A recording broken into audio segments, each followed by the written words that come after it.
Olá, eu me chamo Letícia e vou apresentar o trabalho intitulado Aplicação da farinha de broto de bambu como espessante em bebida láctea fermentada com leite ovino. Esse trabalho foi realizado por mim e orientado pela professora Elisandra Rigo. O broto de bambu, então, ele é rico em vários nutrientes, como vitaminas, minerais, proteínas e fibras, além de apresentar um baixo teor de gordura, o que o traz um grande valor nutricional. Aos olhos da indústria, o que mais chama atenção em relação ao broto de bambu é o seu teor de fibras, já que essas são capazes de absorver de 3 a 5 vezes a sua massa em água. Apresentam também fácil dispersão e podem aumentar a viscosidade do meio, agindo assim como um espessante. O leite de ovelha, ele apresenta em sua composição maior quantidade de sólidos e o dobro do teor de gordura quando comparado aos leites de vaca e de cabra, por exemplo.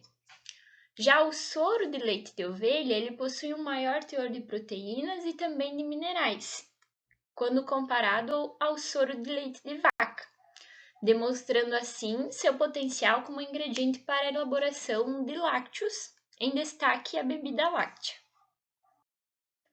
O processamento da bebida láctea é vantajoso, visto que ele admite a utilização de aditivos alimentares que não sejam de fonte láctea, o que possibilita, assim, a aplicação de diversos tipos de matérias-primas, oriundas das mais diferentes origens. Assim, o objetivo desse trabalho foi aplicar a farinha obtida do broto do bambu, da espécie Dendrocalamus asper, como espessante em bebida láctea de soro e leite ovino.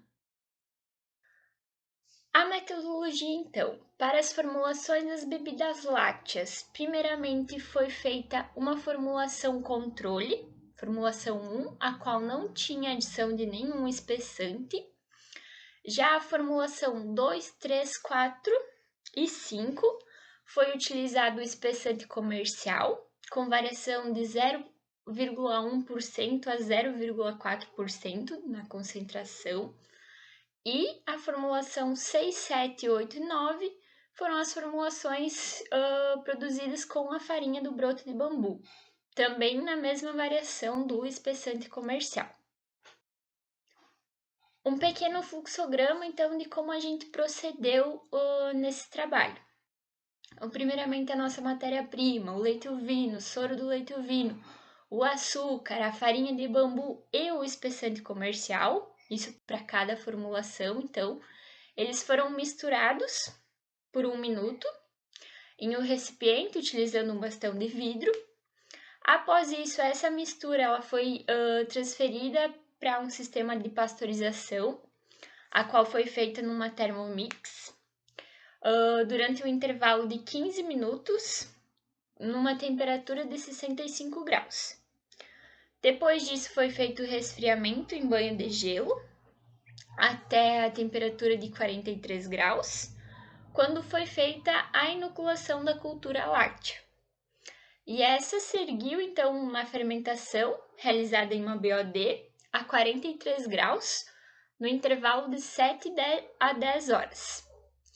Avaliou-se o pH e a acidez titulável, então, das amostras, e elas foram armazenadas em refrigeração a 4 graus Celsius.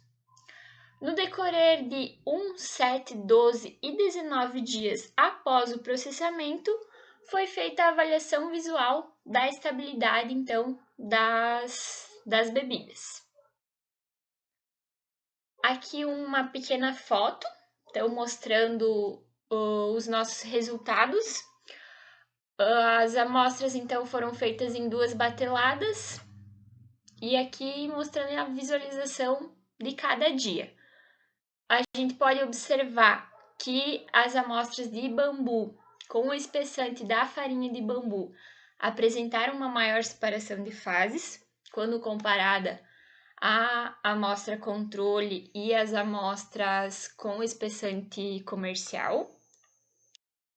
E entre os fatores que podem ter influenciado na estabilidade do produto final, a gente tem a força iônica e o pH da solução.